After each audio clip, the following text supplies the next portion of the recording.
Hello everyone. आज का हमारा वीडियो होगा, ये टोयोटा फॉर्च्यूनर हमारे पास है और इसकी क्लीनिंग को लेकर। बेसिकली ये वीडियो दो पार्ट्स में है। पहला पार्ट में हम दिखा रहे हैं किस तरीके से हम इंजन को क्लीन कर सकते हैं। अब एक सवाल आता है कि इंजन क्लीन करने की क्या ज़रूरत है। तो देखिए, इंजन में कई ज़रूरी कंपोनेंट्स होते हैं जिनको केयर से रखना और थोड़ा साफ़ रखने से हमारी गाड़ी की लाइफ बढ़ती है। साथ ही साथ जो मेजर इसका यूएसपी है वो ये है कि इंजन बे जो होती है वो चूहों के रहने का फेवरेट स्पॉट होती है हमारी गाड़ी में।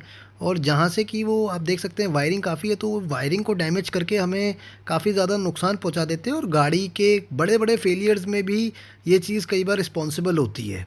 तो अब हम अपना प्रोसेस स्टार्ट करेंगे इंजन बे क्लीनिंग का। तो इस प्रोसेस के लिए मैं अपना प्रेशर वॉशर यूज़ कर रहा हूँ। बट इसको करने के टाइम आपको ये चीज़ ध्यान रखनी है कि गाड़ी के इंजन बे के अंदर कई सारे ऐसे कंपोनेंट्स होते हैं जो पानी को लेके थोड़ा सा सेंसिटिव होते हैं। जैसे कि हमारा ईसीयू कई गाड़ियों का इंजन बे में ही अवेलेबल होता है। फिर फ्यूज़ एंड रिले बॉक्स हर गाड़ी का होता है इंजन बे में। कुछ वैक्यूम मॉड्यूल्स और अलग और मॉड्यूल्स भी लगे होते हैं। तो इन सब को थोड़ा सा ध्यान देना है हमने। साथ ही साथ जो हमारा मेन ध्यान देने वाली जगह हैं वो हमारे कोने, जो इंजन बे के अंदर जो कॉर्नर्स हैं या जो हिडन थोड़े से एरिया हैं जहाँ हाथ वगैरह जनरल मेंटेनेंस के टाइम भी नहीं लगता है, उस जगह का ध्यान देना है। क्योंकि वो चूहों के लिए एक अच्छी लोकेशन होती है रुकने के लिए या छुपने के लिए या चीज़ें डैमेज करने के लिए। साथ ही साथ हमें ये भी ध्यान देना है कि जब हम इस प्रोसेस को कर रहे हैं तो हमारी गाड़ी गर्म ना हो, मतलब उसका टेम्परेचर कम होना चाहिए। ये नहीं हो कि आप अभी गाड़ी को 10 20 30 किलोमीटर या 50 किलोमीटर चला के लाए हैं एंड इमीडिएटली आपने बोनट खोला और इस काम को करना शुरू कर दिया। इसको अगर आप गर्म इंजन पे करते हैं तो उसका नुकसान ये हो सकता है कि सडन पानी पड़ने की वजह से जो हमारा एल्युमिनियम का ब्लॉक है उसके अंदर कॉन्ट्रैक्शन आएगा। जब हीट होती है तो मेटल एक्सपैंड करता है और सडनली अगर हम उसको ठंडा करेंगे तो कॉन्ट्रैक्शन आएगा जिसकी वजह से वो डैमेज हो सकता है। ये प्रोसेस इंजन डिटेलिंग तो नहीं कहा जाएगा बट इंजन क्लीनिंग कह सकते हैं। क्योंकि डिटेलिंग के अंदर हम लोग और अच्छे इक्विपमेंट्स एंड और अच्छे केमिकल्स प्रिसाइजली इंजन के लिए ही यूज़ करते हैं। बट इंजन में डिटेलिंग का पर्पस कहीं ना कहीं यही होता है कि इंजन के अंदर जो कंपार्टमेंट में गंदगी वगैरह इकट्ठी ना हो जिसकी वजह से चूहे वगैरह वहाँ ब्रीड ना करें। मेन पर्पस वही होता है।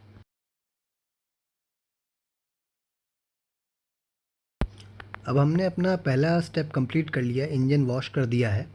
जैसा आप देख सकते हैं कि मैंने बैटरी का जो टर्मिनल है उसके ऊपर का कैप भी हटाया है। उसका रीज़न ये है कि वहाँ पर एनोड डस्ट इकट्ठा होती है एंड ये प्रेशर वॉशिंग से वो निकल जाती है, तो वो हमारी बैटरी के लिए थोड़ा अच्छा होता है। आप देख सकते हैं वॉशिंग के बाद काफ़ी डिफरेंस आया है। बट अभी हमें यही काम ख़त्म नहीं हुआ है, इसके आगे भी एक बहुत ज़रूरी प्रोसेस हमें अब कंडक्ट करना है। नेक्स्ट स्टेप में हम सोप अप्लाई करेंगे इंजन पे, जिसके लिए मैंने अपनी फोम कैन और कार वॉशिंग शैम्पू लिया है। कई गाड़ियों में ये प्रोसेस हमें इंजन क्लीनिंग का इसलिए भी करना पड़ता है क्योंकि उनमें ऑयल लीक हुआ होता है कभी ना कभी, जिसकी वजह से इंजन में काफ़ी गंदी दिख रही होती है। तो आई वुड सजेस्ट कि वहाँ पे आप थोड़ी सी डीजल का यूज़ कीजिए तो वो काफ़ी हेल्पफुल रहेगा। तो अब हम फोम स्प्रे करेंगे अपने इंजन बे के ऊपर। और अगर आपके पास फोम कैन नहीं है, प्रेशर वॉशर नहीं है, तो आप इजीली एक बकेट में थोड़ा सा सोप वाटर बना लीजिए और इंजन बे के अंदर इन माय सजेशन आप कुछ भी यूज़ कर सकते हैं, कोई भी नॉर्मल क्लीनिंग एजेंट, कोई एसिड नहीं बट कोई भी सोप बेस्ड आप क्लीनिंग एजेंट यूज़ कर सकते हैं। और इस तरीके से हम इंजन को अपने कवर कर लेंगे। अब सोप स्प्रे करने के बाद हम एक नॉर्मल पेंट ब्रश लेंगे जो आपको किसी भी पेंट शॉप पे मिल जाएगा।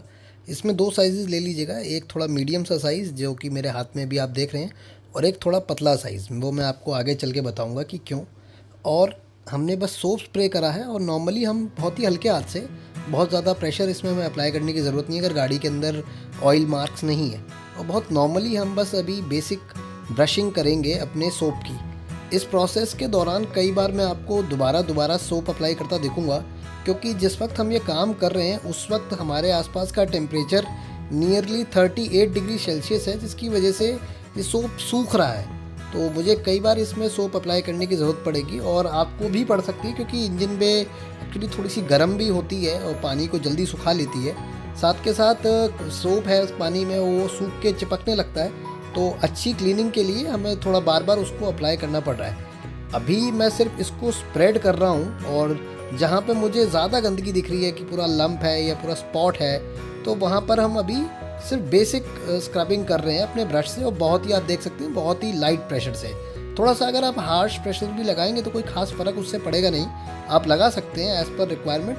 बट गाड़ी क्योंकि ये काफ़ी अच्छी मेंटेन्ड है और बहुत ज़्यादा पुरानी नहीं है, तकरीबन 1.5 साल पुरानी गाड़ी है, बट हाँ इंजन उसका आज तक कभी भी इस तरीके से वॉश नहीं हुआ है। आप देख सकते हैं कि मैं जितने भी कॉर्नर्स में मैं अभी पहुंच सक रहा हूँ बड़े ब्रश से, तो मैं एक लाइट हैंड से मैं उसको थोड़ा सा साफ़ कर दे रहा हूँ। फिर हम अपना छोटा ब्रश लेंगे और उससे भी हम उस पर काफ़ी काम करेंगे, जिससे कि हमारी मैक्सिमम जो गंदगी है वो निकल सके। ये प्रोसेस अगर आप 6 मंथ्स में एक बार ही करते हैं तो उसका बेनिफिट ये होगा, एक तो आपकी इंजन भी क्लीन रहती है, गाड़ी थोड़ी सी मेंटेन्ड दिखती है, दूसरा आपको ये भी पता चलता रहेगा कि क्या कहीं से गाड़ी में ऑयल लीक्स हो रहे हैं या कोई फ्लूइड की लीकेज तो नहीं है। इससे आपका बहुत बड़ा लॉस होने से बच सकता है। कई बार गाड़ियों में ऑयल लीक हो रहा होता है और क्योंकि लोग बोनट खोल के देखते ही नहीं है, तो वो ऑयल लीकेज की वजह से इंजन सीज हो जाता है।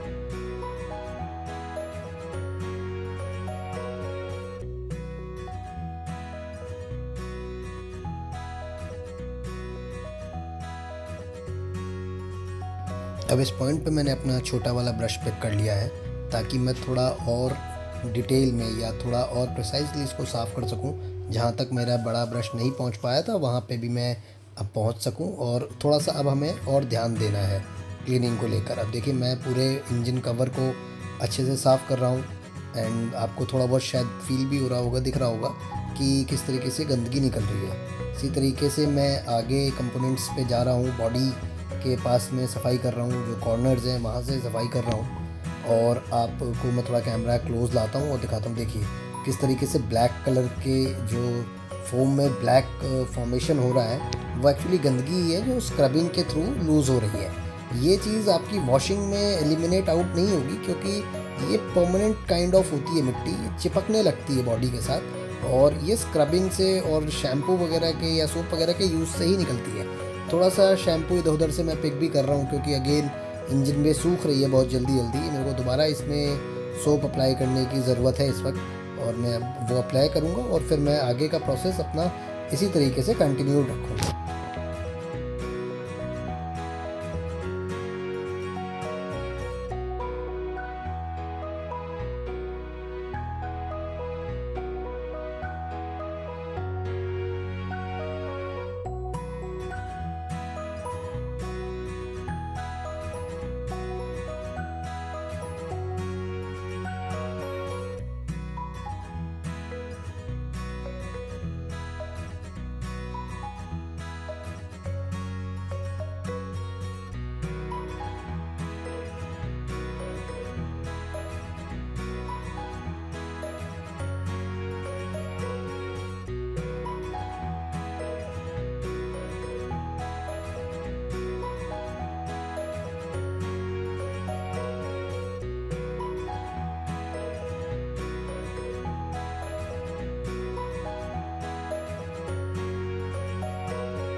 ब्रशिंग इस पूरे प्रोसेस में सबसे ज़्यादा ज़रूरी है, और जितना भी वक्त लगे आप टाइम लगा के इसको कीजिएगा, जिससे कि आपके एंड रिज़ल्ट्स बहुत अच्छे आएंगे। इस वीडियो के एंड रिज़ल्ट्स बहुत ही अच्छे थे। हमने जब ये प्रोसेस कंप्लीट किया और हमने जब एंड रिज़ल्ट्स देखे तो वो हमारी एक्सपेक्टेशन से भी ज़्यादा अच्छे थे। जैसे कि मैंने स्टार्टिंग में ही बताया था कि ये केवल इसका फर्स्ट पार्ट है जिसमें हमने इंजन क्लीन किया है। स्पेसिफिकली बॉडी को क्लीन करने के लिए मैंने अलग से एक वीडियो बनाया है। इसमें मैंने इसलिए ऐड नहीं किया क्योंकि इस वीडियो की लेंथ नहीं तो बहुत ज़्यादा लंबी हो जाती, तो आप पूरा वीडियो ज़रूर देखिएगा, और आपको अगर वीडियो अच्छा लगे तो उसको लाइक भी ज़रूर कीजिएगा। तो अब ब्रशिंग के बाद हम दोबारा से गाड़ी पे से अब सोप को हटा रहे हैं अपने इंजन बे में से। इस टाइम आपको ध्यान रखना है कि जो पानी का जो फ्लो है वो बहुत ज़्यादा स्ट्रीम नहीं होना चाहिए, बहुत ज़्यादा स्ट्रीमलाइन नहीं होना चाहिए, थोड़ा सा फैला के ही आपने करना है। उसका रीज़न ये है कि अगर बहुत ज़्यादा पॉइंटेड होगा तो वो चांसेस है हमारे कपलर्स में जाने का। अगर बहुत ज़्यादा प्रेशर हाई नहीं होगा तो वो हमारे कपलर्स वगैरह में एंटर नहीं करेगा, जिससे कि कोई नुकसान हमारे इलेक्ट्रिकल या इलेक्ट्रॉनिक कंपोनेंट्स को नहीं पहुँचेगा। एंड एक चीज़ और, अगर आपकी गाड़ी के इंजन बे में ही ईसीएम है तो उससे थोड़ा सा संभल के आपने पानी डालना है। ये इंसुलेशन को मैं अब गाड़ी की वॉश कर रहा हूँ। वैसे आई वोंट सजेस्ट इसको करने का, बट अगर आपके पास प्रेशर वॉशर है तो आप ये कर सकते हैं, क्योंकि पानी वरना यहाँ रुक जाता है और रस्ट डेवलप होने का चांस होता है। बट जैसा कि आप देख सकते हैं कि कितनी मिट्टी इसमें से निकल के गिरी थी, और अभी मैं हाफ़ तरफ करूँगा, बाकी का हाफ़ जब मैं दूसरी साइड पे वॉशिंग करूँगा तब करूँगा। इसमें कितनी गंदगी ट्रैप होती है इसका अंदाज़ा तो आप अभी देख के ही लगा सकते हैं, बट स्टिल इसको थोड़ा सा अवॉइड कीजिएगा गीला करने से, क्योंकि ये सूखता काफ़ी लंबे टाइम में है एंड इसके पीछे जो मिट्टी होती है वो ह्यूमिडिटी को पकड़ लेती है। वैसे इंजन की हीट से काफ़ी हद तक सूख जाता है, बट स्टिल वहाँ पे थोड़ा सा आप अवॉइड कीजिएगा। हर गाड़ी में ज़रूरी नहीं है कि ये इंसुलेशन अवेलेबल भी हो, ये जनरली डीजल गाड़ियों में तो होती है, पेट्रोल गाड़ियों में किसी में होती है, किसी में नहीं होती है। अब इस तरफ हम लोग जब वॉशिंग कर रहे हैं तो आप देख सकते हैं फेंडर के ऊपर किस तरीके से पानी में मिट्टी मिक्स होके निकल रही है, जो कि हमारी ब्रशिंग की वजह से लूजन अप हो गई है।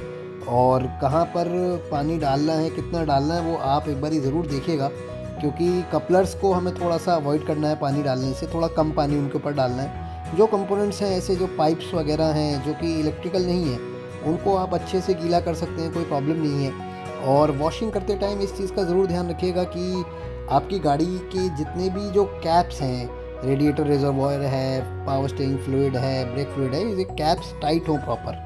साथ ही साथ वॉशिंग करते टाइम अगर आपकी सीएनजी गाड़ी है तो आपने उसका ख़ास ध्यान देना है, क्योंकि सीएनजी में अक्सर इंजन वॉशिंग के बाद में मिसिंग वगैरह की शिकायत आने के चांसेस होते हैं। उसका रीज़न ये होता है कि उनकी वायरिंग उतनी प्रॉपर नहीं होती है। जब लोग सीएनजी की किट लगाते हैं तो वो वायरिंग को काफ़ी ज़्यादा मेस्ड अप कर देते हैं, जिसकी वजह से एक्सपोज्ड वायरिंग वगैरह हो जाती है और मिसिंग की और इलेक्ट्रिकल इश्यूज़ आने की प्रॉब्लम हो जाती है। अब हम लोग इंसुलेशन वॉश कर रहे हैं दूसरी साइड से भी, और गंदगी किस तरीके से निकल रही है आप देख सकते हैं। ये सब वही गंदगी है जो धीरे धीरे मिट्टी हमारी गाड़ी को रस्ट कराना शुरू कर देती है। इस प्रोसेस से हमारी गाड़ी की लाइफ काफ़ी अच्छी बनी रहती है, जैसे मैंने आपको स्टार्टिंग में बताया, और काफ़ी तरीके के हम लॉसेस से बच जाते हैं। हाँ, कभी कभार ऐसा ज़रूर हो सकता है कि आपको छोटा मोटा कोई इशू आ गया, जैसे मान लीजिए कि पानी कहीं पे चला गया तो थोड़ा बहुत प्लग में चला गया, अगर पेट्रोल गाड़ी है तो थोड़ी बहुत मिसिंग, बट वो थोड़े टाइम में क्लियर आउट हो जाएगी। और अगर आप ध्यान से काम करते हैं, थोड़ा सा समझ के काम करते हैं, तो ये इश्यूज़ नहीं आएंगे। डीजल गाड़ी में मिसिंग के इश्यूज़ वैसे कम आते हैं। पेट्रोल गाड़ी में प्लग वाले एरिया को, कॉइल वाले एरिया को थोड़ा सा बचा के चलिए। जैसे मैंने स्टार्टिंग में ही बताया कि इलेक्ट्रिकल और इलेक्ट्रॉनिक कंपोनेंट्स से थोड़ा सा हमें पानी का कांटेक्ट कम से कम करवाना है, ताकि वहाँ पे किसी तरीके का इशू क्रिएट ना हो। कुछ गाड़ियों में बेल्ट की आवाज़, बेल्ट में से नॉइज़ आने की प्रॉब्लम भी आ सकती है, बट वो तो कोई बहुत बड़ा इशू नहीं है, वो थोड़े टाइम में अपने आप ठीक भी हो जाएगा। और अगर नहीं होता तो बहुत हल्की सी ग्रीस, माइंड यू ऑयल नहीं, ग्रीस आप बेल्ट में बहुत हल्की सी लगा दीजिए, बिल्कुल रिजॉल्व हो जाएगा, वो कोई बड़ा प्रॉब्लम नहीं है।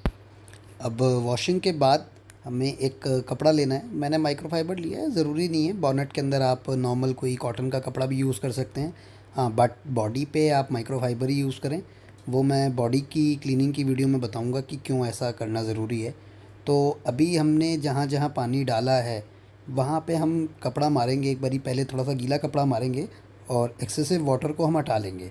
उसके बाद हम इसको वैसे तो इतने पे भी छोड़ सकते हैं, बट स्टिल जितना आप अच्छे रिज़ल्ट्स चाहते हैं उतना एफ़र्ट डालेंगे तो उतने अच्छे रिज़ल्ट्स आएंगे। वैसे इतना पोंछने के बाद भी आप छोड़ सकते हैं, ऐसे भी छोड़ सकते हैं, बट ऐसे छोड़ने पे वाटर मार्क्स बन जाते हैं तो वो अच्छा नहीं लगता है सूखने के बाद। आप एक बारी कपड़े से पोंछ लीजिए और रिज़ल्ट्स आपको, मुझे लग रहा है इसी वक्त से दिखने लगे होंगे कि ये जो टाई मेंबर का हिस्सा मैं पोंछ रहा हूँ वो कितना उस वक्त येलो था। तो इससे होता क्या है कि एक तो इंजन आपका अच्छा क्लीन हो गया है, साफ़ हो गया है। जो गंदगी हमारे ब्रशिंग वगैरह के बाद भी रह जाती है, अगेन वो कपड़े में पिकअप होती है, तो और अच्छा ये साफ़ होता है। अभी जब ये पूरा सूख जाएगा एक बारी, तो इसके बाद मैं एक और कपड़ा लूँगा और इसको और थोड़ा अच्छे से सुखाऊंगा, ताकि ये पूरा अच्छे से सूख जाए और एंड रिजल्ट्स हमारे अच्छे आए।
अब यहाँ पे आप देखिए, मैं टर्मिनल पे टर्मिनल कोट लगा रहा हूँ। ये बहुत ज़रूरी है ताकि हमारे टर्मिनल्स पे रस्ट ना आए, और इससे हमारे ईसीएम की भी लाइफ में फ़र्क पड़ता है।